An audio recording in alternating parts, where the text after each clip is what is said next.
Number मधील पहिला question आहे आयडेंटिफाय म्हणजे ओळखा विथ रिझन कारणासह which of the following are Pythagorean triplet यापैकी कोणते पायथागोरियन ट्रिपलेट आहे. आता पायथागोरियन ट्रिपलेट कशाचं म्हटलं आपण पाहिलं की लार्जेस्ट नंबरचा स्क्वेअर हा उरलेल्या दोन नंबरच्या स्क्वेअरच्या सम बरोबर असेल तर म्हणायचं तो पायथागोरियन ट्रिपलेट आहे.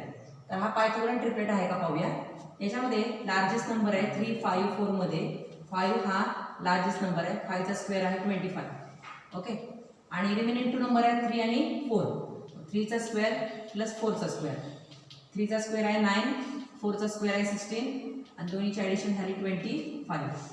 यातून फ्रॉम फर्स्ट अँड सेकंड मधून आपल्याला काय कळलं. फ्रॉम फर्स्ट अँड सेकंड मधून लार्जेस्ट नंबरचा स्क्वेअर हा इक्वल आहे.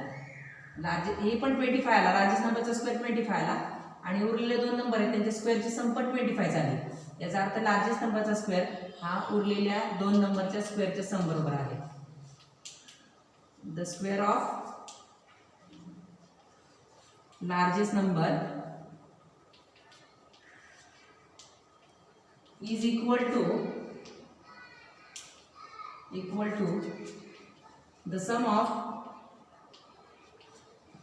squares of other two numbers. Largest नंबरचा स्क्वेअर हा उरलेल्या दोन नंबरच्या स्क्वेअरच्या सम बरोबर आहे आणि therefore 3, 5, 4 is a Pythagorean triplet. त्यामुळे आपण याला पायथागोरियन ट्रिपलेट म्हणू शकतो. ओके. आता याच्यानंतर आपण सेकंड एक्झाम्पल पाहूया. आता आपण सेकंड एक्झाम्पल पाहूया. ट्रिपलेट आहे 4, 9 आणि 12. हा पायथागोरियन ट्रिपलेट आहे का हे पाहण्यासाठी लार्जेस्ट नंबर पाहावा लागेल. लार्जेस्ट नंबर आहे 12. याच्यामध्ये लार्जेस्ट नंबरचा स्क्वेअर केला 144 आला. आता रिमेनिंग 2 नंबर्स आहेत 4 आणि 9 त्यांच्या स्क्वेअरची सम करूया. 4 चा स्क्वेअर आहे 16, 9 चा स्क्वेअर आहे 81. यांची सम झाली 6 and 1 7 97. ओके. याच्यामध्ये लार्जेस्ट नंबरचा स्क्वेअर आला 144 आणि जे अदर नंबर्स आहेत त्यांच्या स्क्वेअरची सम आली 97. म्हणजे हे दोन्ही इक्वल नाहीत. लार्जेस्ट नंबरचा स्क्वेअर हा इक्वल नाही. अदर टू नंबरच्या स्क्वेअरच्या सम बरोबर the square of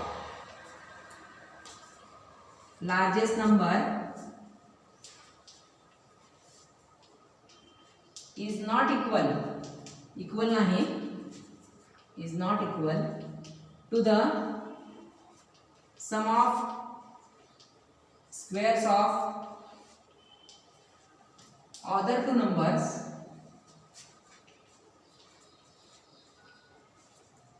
and therefore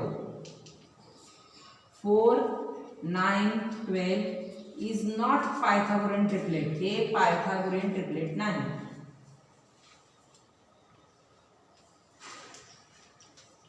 कारण याच्यामध्ये लार्जेस्ट नंबरचा स्क्वेअर जो आलेला आहे तो उरलेल्या दोन नंबरच्या स्क्वेअरच्या सम बरोबर नाही. हे दोन नंबर डिफरंट आहेत त्यामुळे हा पायथागोरियन ट्रिपलेट नाही. आपण आता तिसरा एक्झाम्पल पाहूया 5, 12 आणि 13. हा ट्रिपलेट पायथागोरियन ट्रिपलेट आहे का पाहूया. या 3 नंबर मध्ये लार्जेस्ट नंबर आहे 13 चा स्क्वेअर आहे 169 आणि रिमेनिंग नंबर्स आहेत 5 आणि 12. या रिमेनिंग नंबरच्या स्क्वेअरची सम करूया. 5 चा स्क्वेअर आहे 25, 12 चा स्क्वेअर आहे 144. या दोन्हीची ॲडिशन झाली 169. अशा प्रकारे लार्जेस्ट नंबरचा स्क्वेअर जो आलेला आहे 169 आणि अदर टू नंबरच्या स्क्वेअरची सम पण आली आहे 169. म्हणजे हे दोन नंबर इक्वल आहेत. याचा अर्थ लार्जेस्ट नंबरचा स्क्वेअर इक्वल आहे रिमेनिंग टू नंबरच्या स्क्वेअरच्या सम बरोबर. The square of largest number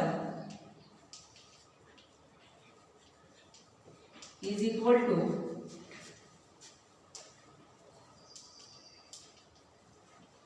the sum of squares of other two numbers. Therefore 5, 12, 13 is a Pythagorean triplet.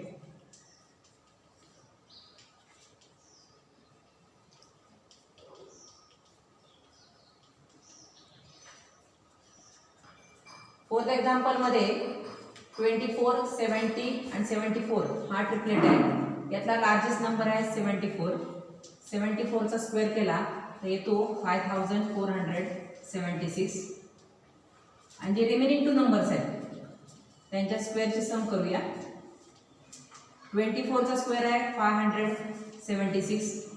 70 चा स्क्वेअर असतो 4900. या दोन्हीची ॲडिशन केली तर ती सुद्धा आपल्याला मिळते 5476.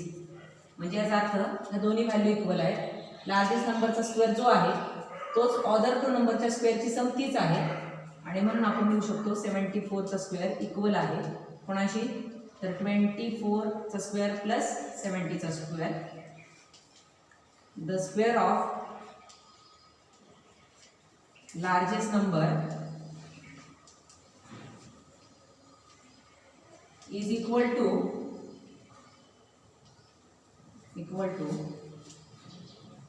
the sum of squares of other 2 numbers. त्यामुळे आपण म्हणू शकतो की 24, 70 आणि 74 इज अ पायथागोरियन ट्रिपलेट. हा पायथागोरियन ट्रिपलेट आहे कारण याच्यामध्ये लार्जेस्ट नंबरचा स्क्वेअर जो आलेला आहे उरलेल्या 2 नंबरच्या स्क्वेअरची सम पण तीच आलेली आहे. म्हणजे दोन्ही एकमेकाला इक्वल आहेत आणि इक्वल आहेत त्यामुळे आपण ह्याला पायथागोरियन ट्रिपलेट म्हणू शकतो. फिफ्थ एक्झाम्पल मध्ये जो ट्रिपलेट आहे 10, 24 आणि 27 यामध्ये लार्जेस्ट नंबर आहे 27. 27 चा स्क्वेअर आहे 729 आणि जे रिमेनिंग 2 नंबर्स आहेत 10 आणि 24 त्यांच्या स्क्वेअरची सम केली आपण. 10 चा स्क्वेअर आहे 100, 24 चा स्क्वेअर आहे 576 आणि दोन्हीची ॲडिशन आली 676. तर आपल्याला लक्षात येते की लार्जेस्ट नंबरचा स्क्वेअर आलेला आहे 729 आणि दोन्ही नंबरच्या स्क्वेअरची उरलेल्या सम आलेले 676. म्हणजे हे दोन्ही एकमेकाला इक्वल नाहीत. म्हणजे याचा अर्थ हा पायथागोरियन ट्रिपलेट नाही. 27 चा स्क्वेअर हा इक्वल नाही कोणाशी, 10 चा स्क्वेअर आणि 24 चा स्क्वेअर यांच्या समशी. The square of largest number is not equal नाही, is not equal to the sum of squares of other 2 numbers and therefore largest नंबरचा स्क्वेअर केला आणि उरलेल्या 2 नंबरच्या स्क्वेअरची सम केली तर ती दोन्ही एकमेकाला इक्वल नाही आणि म्हणून 10, 24, 27 इज नॉट पायथागोरियन ट्रिपलेट. त्यामुळे हा पायथागोरियन ट्रिपलेट नाही.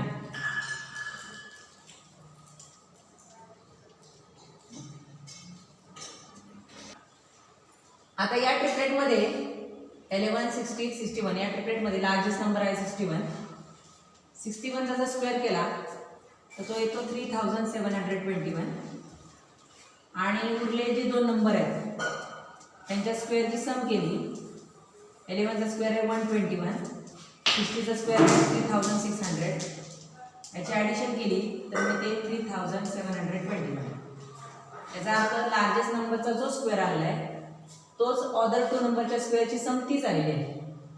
म्हणजे लार्जेस्ट नंबरचा स्क्वेअर इक्वल आहे कोणाशी, the sum of square of other 2 numbers. The square of largest number is equal to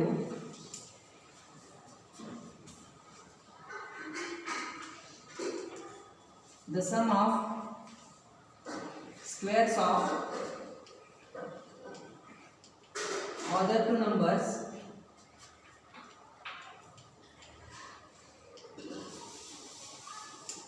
therefore 11, 60 आणि 61 ला आपण काय म्हणणार, या ट्रिपलेटला पायथागोरियन ट्रिपलेट म्हणणार. Is a Pythagorean triplet.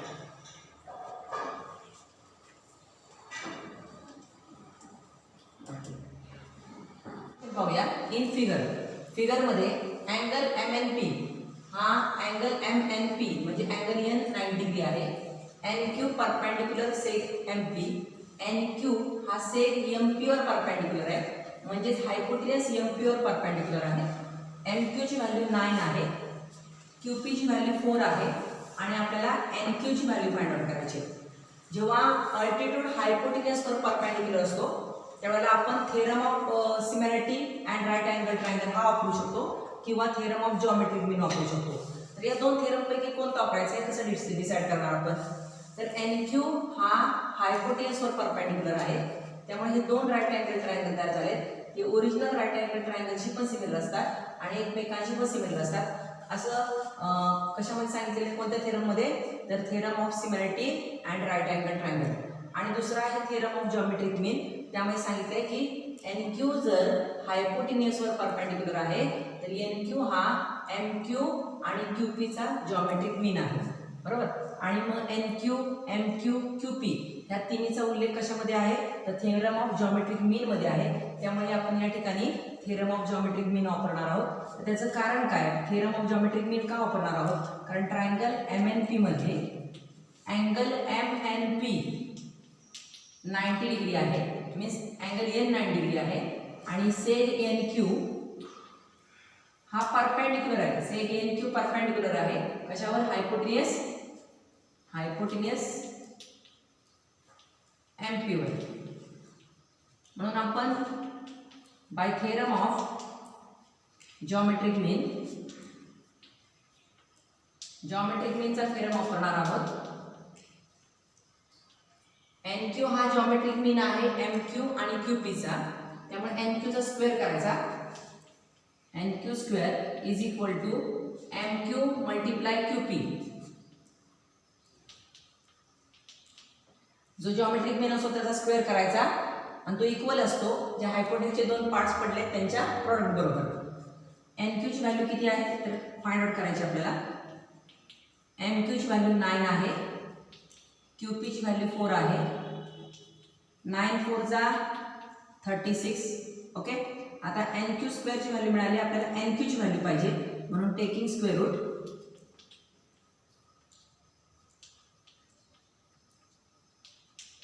NQ square हा NQ चा स्क्वेअर आहे. 36 हा +6 चा पण स्क्वेअर आहे आणि -6 चा पण स्क्वेअर आहे, पण इथं आपण +6 घेतलाय. त्याचं कारण NQ म्हणजे length of side cannot be negative.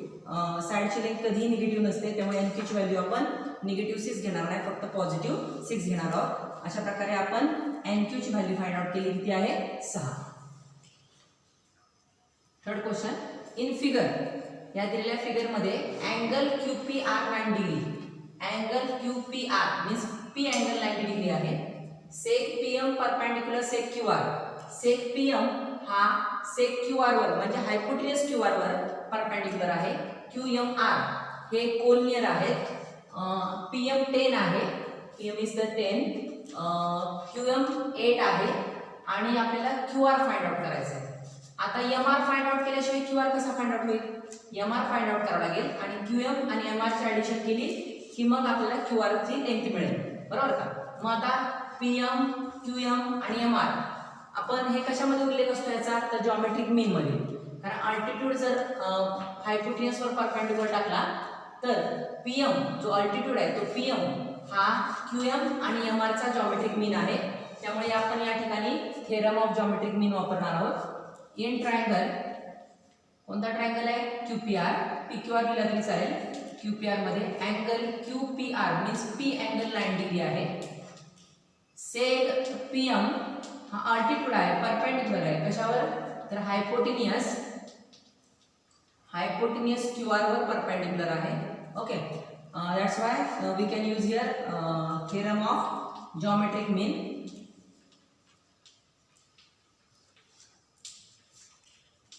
Theorem of geometric mean. Okay, by geometric mean theorem we can write here PM square जो अल्टिट्यूड आहे त्याचा स्क्वेअर करा इज इक्वल टू हे हायपोटेन्यूजचे दोन जे पार्ट्स पडलेले आहेत त्यांचं प्रोडक्ट करायचं म्हणजे QM मल्टिप्लाय MR. PM ची व्हॅल्यू त्यांनी दिली आहे, सबस्टिट्यूट करा. PM ची व्हॅल्यू आहे 10, 10 चा square is equal to QM ची व्हॅल्यू 8 आहे. MR ची व्हॅल्यू नॉट गिवन, दिलेली नाही. 10 चा स्क्वेअर 100, 8 ने 100 ला डिवाइड केलं तर वी गेट आन्सर 12.5. ओके, 12.5 ही MR ची लेंथ आलेली आहे. MR is equal to 12.5. आपल्याला त्यांनी MR नाही फाइंड आउट करायला लावलाय, आपल्याला त्यांनी QR फाइंड आउट करायला लावलाय. मग QR ची व्हॅल्यू आपल्याला काढायची आहे. मग QR is equal to QM plus MR. त्याचे रिझल्ट काय, कारण Q dash M dash R, QMR collinear आहे. ओके, QR ची व्हॅल्यू फाइंड आउट करायची. QM ची किती आहे 8 आहे. MR ची किती आलेली आपली तर 12.5 आलेली आहे. 8 आणि 12.5 यांची ॲडिशन केली तरी मिळते आपल्याला आन्सर 20.5. अशा प्रकारे आपण QR ची व्हॅल्यू फाइंड आउट केलेली आहे 20.5. Find RP and PS. आपल्याला RP आणि PS फाइंड आउट करायचे आहेत using the information given in triangle PSR. Triangle PSR मध्ये जी इन्फॉर्मेशन दिलेली आहे त्या इन्फॉर्मेशनचा यूज करून आपल्याला RP आणि PS फाइंड आउट करायचे आहेत. तर त्यासाठी इन्फॉर्मेशन दिलेली काय आहे, ट्रायंगल P 30 डिग्री आहे, अँगल S 9 डिग्री आहे. आपल्याला पहिला फाइंड आउट करायला लागेल what is the measure of angle R. आपण लिहूया in triangle PSR. Triangle PSR मध्ये sum of measures of 3 angles of a triangle is 180 degree. Triangle मध्ये जे 3 अँगल असतात 3 अँगलच्या मेजरची ॲडिशन किंवा सम किती असते 180 degree. That's why angle P plus angle S plus angle R is equal to 180 degree. P आपल्याला दिलेला आहे 30 degree, S 90 degree, R not given is equal to 180 degree. Okay, 30 plus 90 120 degree plus R is equal to 180 degree plus 120 degree काय होणार minus 120. 180 मधून 120 गेला राहिले 60. R angle आला 60 degree. अशा प्रकारे ट्रायंगल PSR हा 30 डिग्री, हे 60 डिग्री आणि 90 डिग्री, 30 60 90 डिग्रीचा ट्रायंगल तयार झालेला आहे.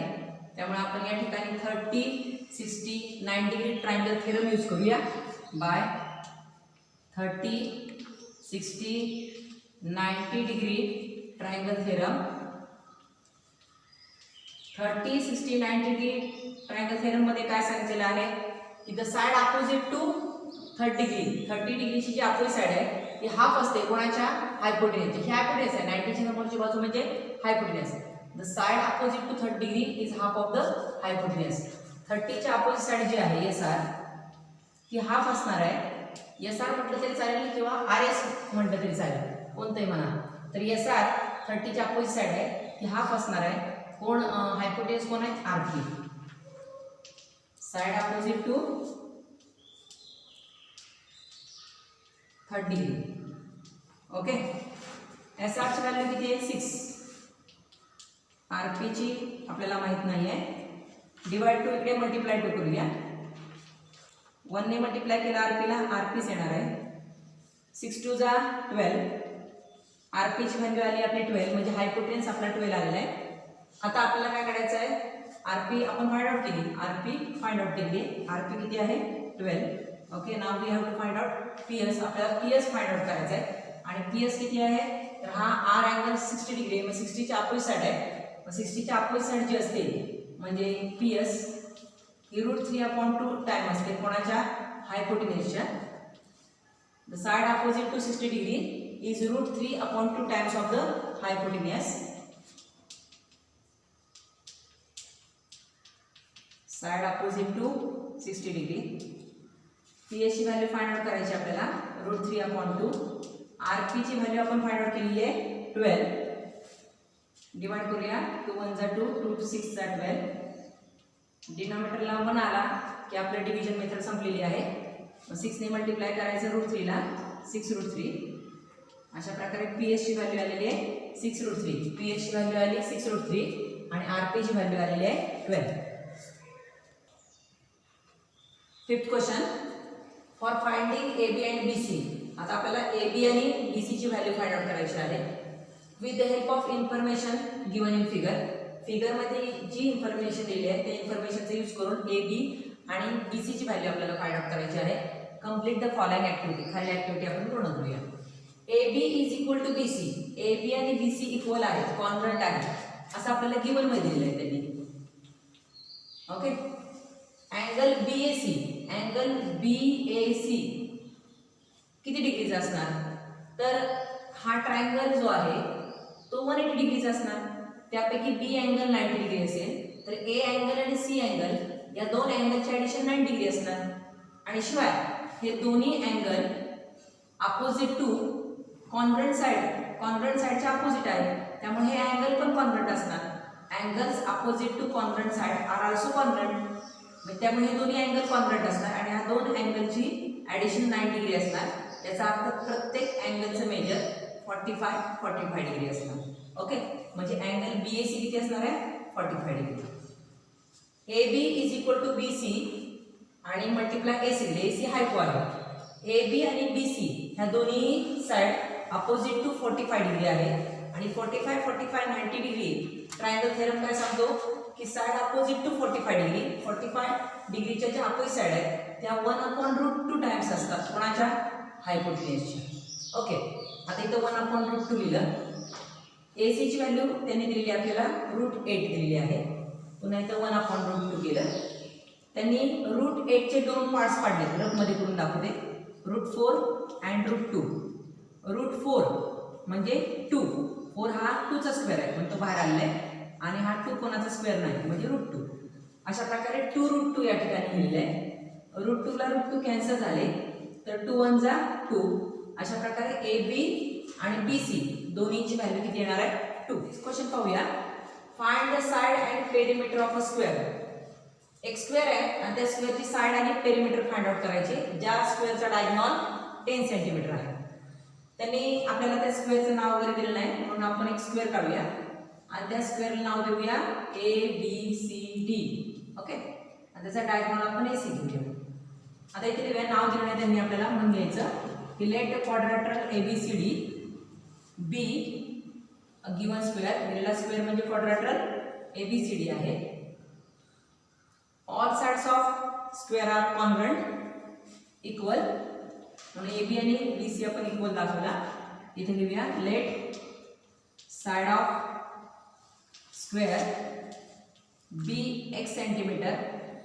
स्क्वेअरची साइड आपण 1 सेंटीमीटर लेंथची मानूया. That's why AB is equal to BC. All side equal आहे तर आपण AB आणि BC घेतले.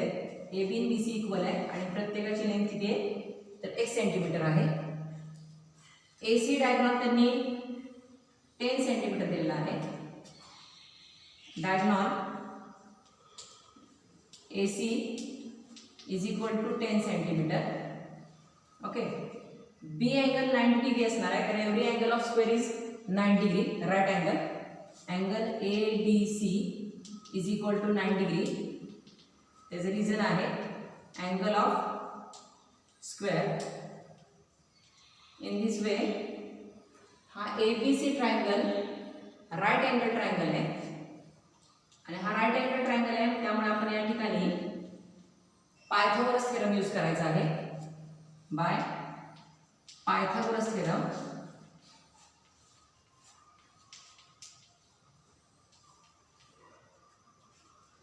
AC square is equal to hypo square is equal to first side AB plus second side BC. Hypo square is equal to first side square plus second side square. AC ची value दिलेली आपल्याला 10 चा square. AB आणि BC दोन्हीची value equal आहे आणि 1 centimetre आहे. AB 1 centimetre, BC पण x आहे. इथे स्क्वेअर आहे. 10 चा स्क्वेअर आला 100. 1x square 1x square 2x square. Multiply to इकडे डिवाइड टू करू आपण. 2 ने डिवाइड केलं तर येणार आहे 50. आता आपल्याला टेकिंग स्क्वेअर रूट एक्स स्क्वेअरची व्हॅल्यू नको आपल्याला, एक्सची व्हॅल्यू पाहिजे. त्यामुळे आपण टेकिंग स्क्वेअर रूट डॉट घेऊया आपण. एक्स स्क्वेअर हा एक्सचा स्क्वेअर आहे.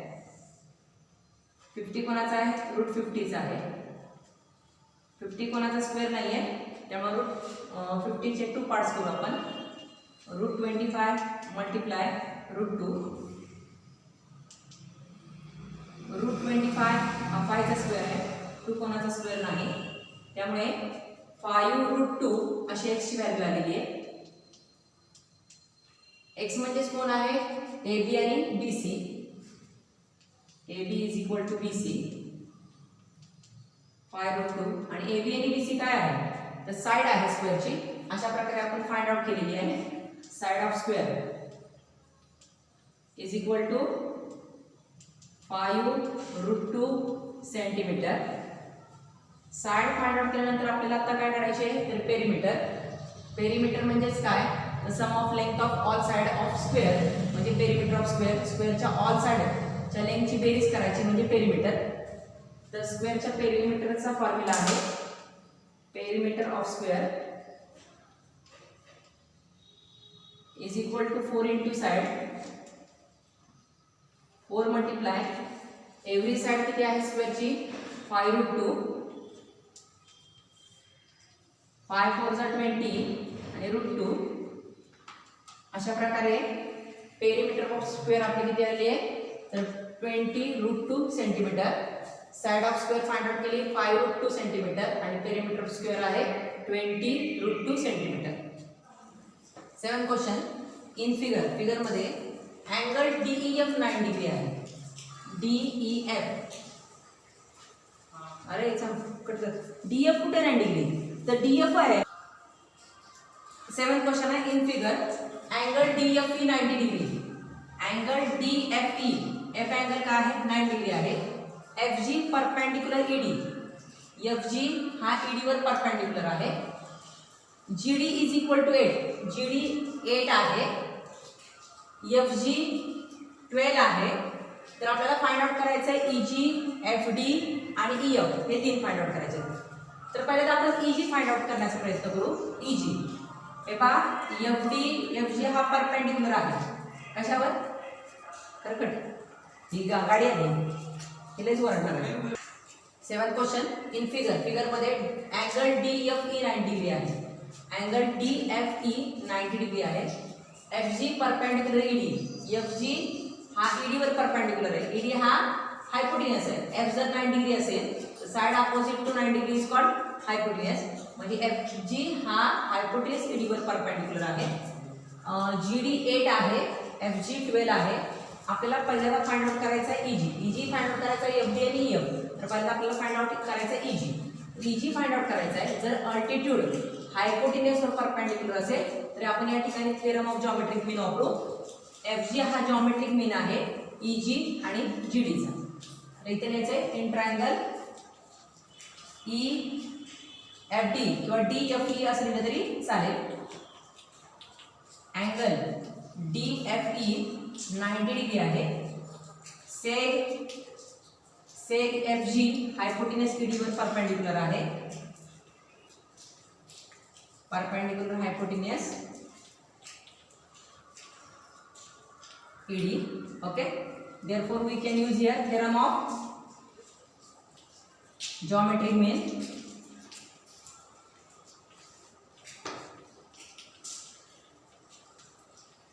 जॉमेट्रिक मीनचा थेरम आहे अल्टिट्यूडचा स्क्वेअर करायचा कारण तो जॉमेट्रिक मीन आहे. FG square is equal to EG multiply GD म्हणजे हायपोटेन्यूसचे दोन जे पार्ट्स पडले त्यांचा प्रोडक्ट करायचा EG मल्टिप्लाय GD. FG ची व्हॅल्यू त्यांनी दिलेली आहे 12. EG ची व्हॅल्यू नॉट गिवन. GD ची व्हॅल्यू 8 आहे. 12 चा स्क्वेअर आहे 144. EG मल्टिप्लाय 8 मल्टिप्लाय 8 इकडे काय होणार आहे? डिवाइड 8 ने डिवाइड केलं 144 ला तर आन्सर येणार आहे 18. आपल्याला EG ची व्हॅल्यू मिळालेली आहे 18. EG ची व्हॅल्यू 18 मिळालेली आहे. आता आपल्याला एफ डी ची व्हॅल्यू काढायची आहे. बघा मी इथे ईची व्हॅल्यू नोट डाऊन करते. ईची व्हॅल्यू 18 मिळाली आहे. आता आपल्याला एफ डी ची व्हॅल्यू काढायची आहे. एफ डी हे बघा हा राईट अँगल ट्रायंगल आहे. ह्या राईट अँगल ट्रायंगल मध्ये आपण पायथागोरस थेरम वापरायचा, कारण त्याच्यामध्ये दोन साइड दिल्या आहेत आणि तिसरी साइड काढायची. एखादा राईट अँगल ट्रायंगल असेल आणि त्यामध्ये दोन साइड दिले असतील आणि तिसरी साइड काढायची असेल तर आपण त्या ठिकाणी पायथागोरस थेरम यूज करू शकतो. तर इन ट्रायंगल कोणता ट्रायंगल आहे तो, तर F G D. In triangle F G D, F G D मध्ये angle F G D is equal to 9 degree. G angle हा 9 डिग्री आहे, म्हणजे हायपोटेन्यूस कोणता आहे, D F. By Pythagoras theorem नुसार हायपो स्क्वेअर, हायपो कोणता येणार आहे, 90 ची अपोजिट साइड म्हणजे कोणती, डीएफ. डीएफ म्हणा एफ डी म्हणा. F D square is equal to first side कोणती येणार, F D square. First side कोणती घ्या, जी डी, आणि दुसरी कोणती येणार आहे, F G. G D square plus F G square. Okay, F D ची व्हॅल्यू आपल्याला काढायची, फाइंड आउट करायची. जी डी ची व्हॅल्यू किती दिलेली आहे, 8. एफ जी ची व्हॅल्यू किती आहे, 12. 8 चा स्क्वेअर आहे 64, 12 चा स्क्वेअर आहे 144. दोन्हीचे ॲडिशन बघा, 4 and 4 8, 6 and 4 10, 208 आले आहे. एफ डी स्क्वेअर आपल्याला मिळाला आहे. एफ डी ची व्हॅल्यू आपल्याला काढायची आहे, टेकिंग स्क्वेअर रूट.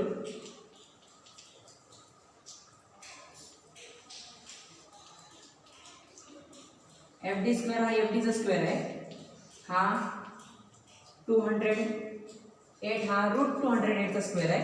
ह्याचे 2 पार्ट्स तयार करू आपण. Route 16 multiply route 13. 16 ला 13 ने मल्टिप्लाय केलं तर 208 येणार आहे. 16 हा 4 चा स्क्वेअर आहे, 13 मात्र कशाचा स्क्वेअर नाही, तो तसाच राहिला. तर एफ डी ची व्हॅल्यू किती आली, 4 रूट 13 आली. अशा प्रकारे आपण पायथागोरसचा थेरम वापरून एफ डी ची व्हॅल्यू काढली आणि जिओमेट्रिक मीन थेरम यूज करून ई ची व्हॅल्यू काढली. पायथागोरसचा थेरम वापरून एफ डी ची व्हॅल्यू काढली. आता आपल्याला ई एफ ची व्हॅल्यू काढायची. बघा ई एफ हा ट्रायंगल, हा राईट अँगल ट्रायंगल आहे. राईट अँगल ट्रायंगल मध्ये दोन साइड दिल्या आहेत, तर तिसरी साइड आपण पायथागोरसने काढणार आहोत. इथे इन ट्रायंगल EGF ट्रायंगल मध्ये angle EGF is equal to 9 degree. Therefore by Pythagoras theorem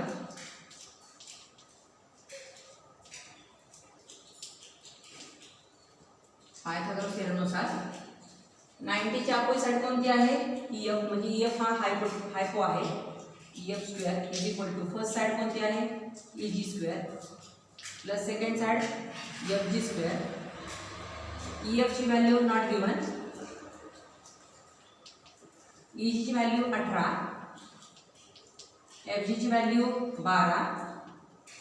EF square is equal to 18 चा स्क्वेअर आहे 324, 12 चा स्क्वेअर आहे 144. EF square is equal to दोन्हीची ॲडिशन पहा, 4 and 4 8, 4 2 6, 3 1 4. आता EF स्क्वेअर ची व्हॅल्यू मिळाली, आपल्याला EF ची व्हॅल्यू काढायची. टेकिंग स्क्वेअर रूट घेऊया. EF स्क्वेअर हा EF चा स्क्वेअर आहे, तर हा 468 चा स्क्वेअर. क्वेश्चन आहे find the diagonal of rectangle. रेक्टँगलचा डायगोनल आपल्याला फाइंड आउट करायचा आहे. ज्या रेक्टँगलची लेंथ आहे 35 सेमी आणि ब्रेड्थ आहे 12 सेंटीमीटर. त्यांनी रेक्टँगलचं नाव दिलेलं आहे, आपण रेक्टँगल काढून त्याला नाव देऊया ABCD. ह्या रेक्टँगलचा डायगोनल आपल्याला फाइंड आउट करायचा आहे. डायगोनल आहे AC, लेंथ किती आहे 35 सेंटीमीटर आणि ब्रेड्थ आहे 12 सेंटीमीटर. ओके, आता इथे लिहायला पाहिजे आपल्याला let quadrilateral ABCD be given rectangle. दिलेला रेक्टँगल आपण कोणता मानूया, तर क्वाड्रॅटरल ABCD, ज्यामध्ये लेंथ BC 35 सेंटीमीटर आहे आणि ब्रेड्थ AB 12 सेंटीमीटर आहे. आणि आपल्याला फाइंड आउट करायचा आहे तो म्हणजे डायगोनल AC फाइंड आउट करायचा आहे. आता B अँगल 90 डिग्री असणार आहे. त्याचं कारण angle ABC is equal to 90 degree आहे. त्याचं कारण आहे every angle of rectangle is right angle. Angle of रेक्टँगलचा अँगल असल्यामुळे तो 90 डिग्री आहे. अशा प्रकारे या ठिकाणी पहा, हा ट्रायंगल ABC हा राईट अँगल ट्रायंगल आहे कारण B 90 डिग्री आहे. राईट अँगल ट्रायंगलमध्ये जर 2 साईड दिले असतील तर थर्ड साईड आपण पायथागोरस थेरमने काढता येते आपल्याला. म्हणजे आपण पायथागोरस थेरम वापरूया. By Pythagoras theorem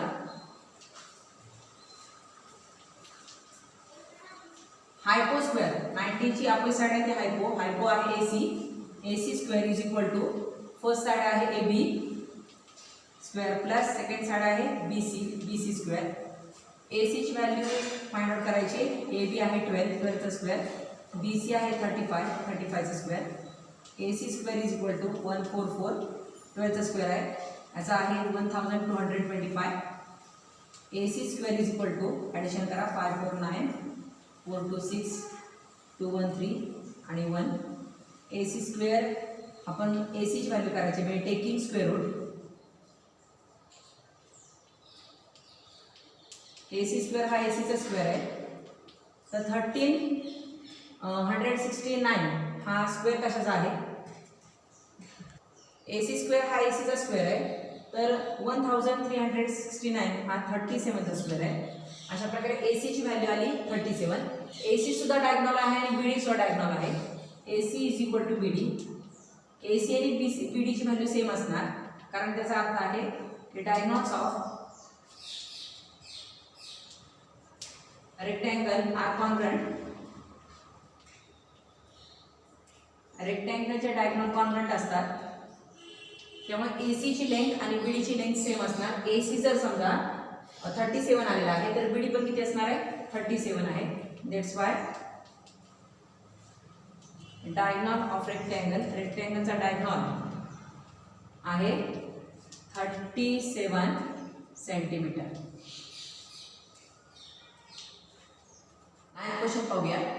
in the figure ह्या दिलेल्या फिगरमध्ये M is the mid point of side QR. M हा साइड QR चा मिड पॉइंट आहे. M जर साइड QR चा मिड पॉइंट आहे तर हे दोन इक्वल पार्ट तयार झालेले आहेत RM आणि MQ. अँगल PRQ 90 डिग्री आहे. अँगल PRQ म्हणजे R अँगल 90 डिग्री आहे. तर प्रूव्ह करायचं आपल्याला PQ square is equal to 4PM square minus 3PR square. Prove करताना आपल्याला विचार करावा लागेल की PRQ 90 डिग्री आहे. PRQ 90 डिग्री आहे त्यामुळे R अँगल 90 डिग्री झाल्यामुळे दोन आपल्याला राईट अँगल ट्रायंगल मिळाले. हा पहिला राईट अँगल ट्रायंगल आहे. Okay, this is the first right angle triangle PRQ. हा PRQ राईट अँगल ट्रायंगल आहे त्यामुळे आपण या ठिकाणी पायथागोरस थेरम यूज करू शकतो. इन ट्रायंगल कोणता ट्रायंगल आहे हा तर PRQ ट्रायंगल मध्ये angle PRQ is equal to 90 डिग्री and therefore by Pythagoras theorem नुसार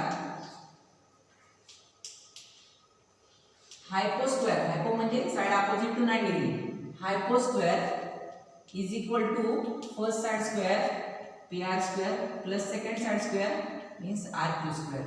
ओके, आता अजून एक आपल्याला इथे राईट अँगल ट्रायंगल तयार होतोय.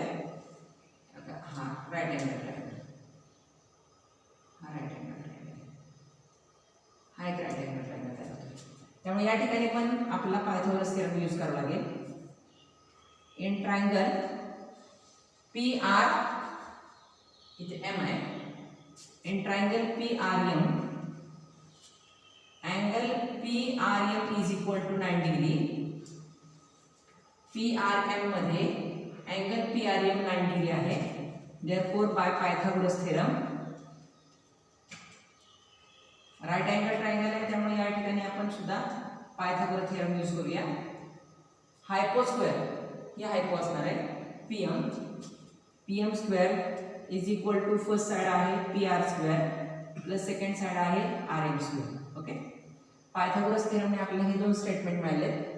याच्यामध्ये चेक करा PQ स्क्वेअर इथं PQ स्क्वेअर आहे प्रूव्ह दॅट मध्ये, PR स्क्वेअर आहे पण इथं जो RQ स्क्वेअर आहे तो RQ स्क्वेअर इथं प्रूव्ह दॅट मध्ये नाही. त्यामुळे यामधून या स्टेटमेंट म्हणून आपल्याला RQ स्क्वेअरची व्हॅल्यू तयार करायची. PQ स्क्वेअर आहे, PR स्क्वेअर आहे पण r² जो आहे तो या फ्लो ग्राफमध्ये नाहीये, त्यामुळे r² ची यातून आपल्याला व्हॅल्यू तयार करायची आहे, पण या ठिकाणी r3 नाहीये. मग काय करावं लागेल आपल्याला, तर इथं pq² लिहूया, इथे pr² लिहूया आणि rq म्हणजे qr काय आहे, rm च्या ट्वाइस आहे. rm च्या दुप्पट कोण आहे, rq. जसं rm च्या दुप्पट का लिहिता, mq च्या का लिहित नाही, तर या ठिकाणी तुम्हाला rm ची व्हॅल्यू तयार करता येईल. इथे mq नाहीये, इथं rm आहे, त्यामुळे आपण लिहायचं आहे की rq म्हणजे ट्वाइस rm. त्याचं कारण तुम्हाला माहिती आहे, m is mid point, m is mid point of side rq किंवा qr. m हा मिड पॉइंट आहे कोणाचा, rq चा, त्यामुळे rm ची ट्वाइस म्हणजे कोण असणार आहे, rq. Okay, pq² is equal to pr², 2 चा स्क्वेअर आला 4, rm चा स्क्वेअर आला rm². Okay, this is the first. And आता याच्याकडून काय करायला लागेल आपल्याला, pq² आहे, pr² आहे, पण या ठिकाणी rm जो आहे तो या rm नाहीये. यातून आपल्याला rm ची व्हॅल्यू तयार करायची. कशी करणार, तर pm² प्लस pr² इकडे मायनस pr² करू इज इक्वल टू rm². म्हणजे या ठिकाणी आपल्याला rm² ची व्हॅल्यू मिळाली आणि ती rm² ची व्हॅल्यू आपण यात पुट करायची from first and second. pq² is equal to pr² plus 4 rm² च्या जागी rm² ची व्हॅल्यू पुट करू आपण, pm² minus pr². Okay, pq² is equal to pr² plus 4 into pm², 4pm², 4 into pr² 4pr². Okay, pq² is equal to pm² ला कोण जोडीला नाहीये, त्यामुळे प्लस 4pm² आहे तसं लिहा. मात्र इथं 1pr² आणि इथं मायनस 4pr² आहे. मग pr² ला pr² आहे, त्यामुळे इथं आपण सबट्रॅक्शन किंवा ऍडिशन करू शकतो. इथं प्लस साइन आहे, इथं मायनस साइन आहे, त्यामुळे डिफरंट साइन सबट्रॅक्शन. 4pr² मधून 1pr² गेला, 3pr² आणि ग्रेटर नंबर साइन मायनस. अशा प्रकारे आपण प्रूव्ह केलेलं आहे. pq² is equal to 4pm² minus 3pr². Walls of two buildings, दोन बिल्डिंगच्या walls on either side of street, ज्या दोन बिल्डिंग रस्त्याच्या दोन्ही बाजूला आहेत, त्या दोन बिल्डिंगच्या walls parallel to each other, एकमेकांना पॅरलल आहेत. स्ट्रीट आहे, ह्या टू बिल्डिंग्स आहेत, ह्या टू बिल्डिंगच्या वॉल्स एकमेकांना पॅरलल आहेत. लॅडर 5.8 मीटर लॉन्ग, एक लॅडर आहे 5.8 मीटर लॉन्गची, प्लेस्ड ऑन स्ट्रीटवर ठेवलेली आहे. अशा प्रकारे बघा, स्ट्रीटवर ठेवलेली आहे ही लॅडर 5.8 मीटर लॉन्गची. अशा पद्धतीने ठेवलेली आहे की it stop reaches the window of a building at the height of 4 metre. ही लॅडर स्ट्रीटवर अशा पद्धतीने ठेवलेली आहे की त्या लॅडरचा टॉप जो आहे तो एका विंडो पाशी पोहोचतोय, जी विंडो स्ट्रीट पासून 4 मीटर हाईटवर आहे. ऑन टर्निंग द लॅडर, आता लॅडर आपण टर्न करायची over the other side of the street. आता स्ट्रीटच्या दुसऱ्या बाजूला आपण ही टर्न करायची लॅडर टर्न केली, तिची लेंथ काय चेंज होणार नाहीये, 5.8 मीटरच राहणार आहे. आणि मग त्याचा टॉप जो आहे तो touches the window of the other building. मग त्या लॅडरचा टॉप टच करतोय अदर बिल्डिंगच्या एका विंडोला, जी window at a height of 4.2 metre, जी विंडो स्ट्रीट पासून 4.2 मीटर हाईटवर आहे. आता आपण ह्या पहिल्या ट्रायंगलचा विचार करूया. ह्या पहिल्या ट्रायंगलमध्ये आपण AC लॅडर घेऊया आणि AB वॉल आहे. Okay, let AC be the ladder, AC ladder आहे, AB be the wall, AB wall आहे. जी C आहे ना, C लॅडरचं फूट आहे, C is the foot of ladder,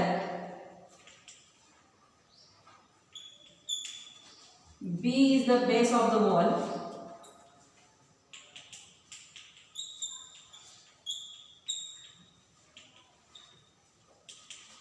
AC ladder आहे, AC लॅडरचं C हे फूट आहे, AB वॉल आहे, B हा वॉलचा बेस आहे आणि A या ठिकाणी विंडो आहे. Window is at A. Building is always standing perpendicular to the street. त्यामुळे बिल्डिंग ही नेहमी स्ट्रीटवर परपेंडिक्युलर असते. That's why angle ABC is equal to 90 degree. Okay, AB किती आहे?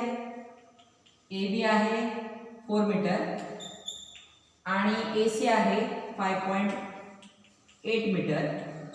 अशा प्रकारे हा राईट अँगल ट्रायंगल आहे आणि या राईट अँगल ट्रायंगल मध्ये दोन साइड आपल्याला माहित आहेत. तिसरी साइड आपण काढणार आहोत by using Pythagoras theorem. By Pythagoras theorem.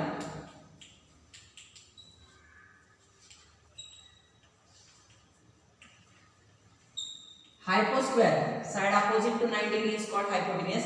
AC hypotenuse आहे.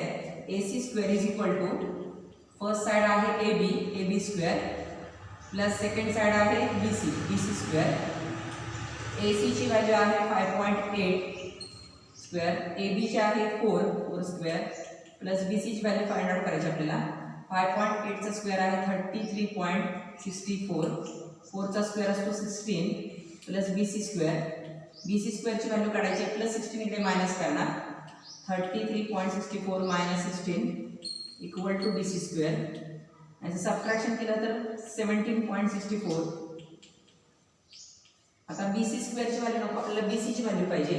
त्यामुळे टेकिंग स्क्वेअर रूट आपण स्क्वेअर रूट घेऊया. BC स्क्वेअर हा BC चा स्क्वेअर आहे तर 17.64 हा 4.2 चा स्क्वेअर आहे. ओके, म्हणजे BC ची व्हॅल्यू आली 4.2 मीटर. आता ही फिगर पहा. या फिगरमध्ये CD ही लॅडर आहे, DE ही वॉल आहे. Okay, let CD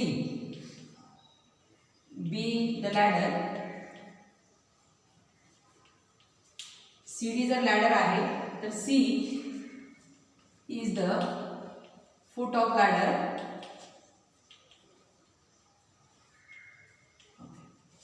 DE wall आहे, DE be the wall.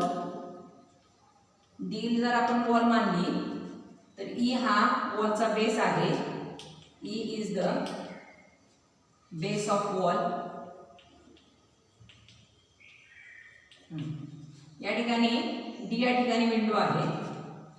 Window is at D. Building ही स्ट्रीटला परपेंडिक्युलर असते. That's why angle DEC is equal to 90 degree आहे. याच्यामध्ये लॅडरची लेंथ आहे 5.8 मीटर आणि विंडो स्ट्रेट पासून किती हाईटवर आहे 4.2 मीटर. त्यामुळे D 4.2 मीटर आहे. हा राईट अँगल ट्रायंगल आहे. त्यामुळे या ठिकाणी पण आपण पायथागोरस यूज करूया bye Pythagoras theorem.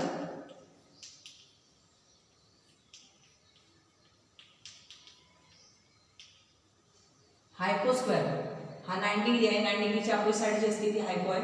CD square is equal to first side कोणती आहे D आणि second C. D square plus C square. Okay, CD ची व्हॅल्यू काय आहे 5.8 स्क्वेअर आला. D ची व्हॅल्यू आहे 4.2. C ची व्हॅल्यू नाही आपल्याकडे. 5.8 चा स्क्वेअर आला 33.64. 4.2 चा स्क्वेअर केला 4.2 ने 4.2 ला मल्टिप्लाय करा 17.64. C स्क्वेअर ची व्हॅल्यू काढायची आहे. मग हे शिफ्ट करा 17.64 इकडे म्हणजे प्लस मायनस होणार. 33.64 मधून 17.64 सबट्रॅक्ट केला तर we get answer 16. C square ची व्हॅल्यू मिळाली. आपल्याला C ची काढायची आहे. टेकिंग स्क्वेअर रूट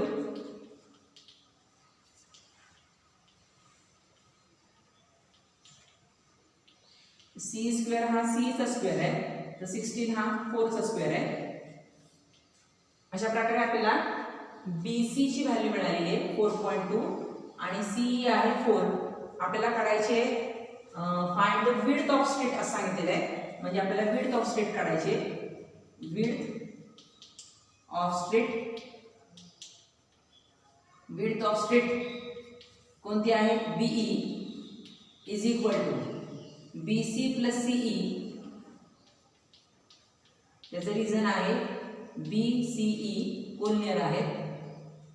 BC ची व्हॅल्यू आपण फाइंड आउट केली आहे. BC is equal to 4.2 metre आहे प्लस CE आपण फाइंड आउट केलेलं आहे 4 मीटर. 4.2 and 4 ते झाले 8.2 metre. Therefore width of street अशा प्रकारे रस्त्याची रुंदी किती आहे? 4.2 metre. This is the answer.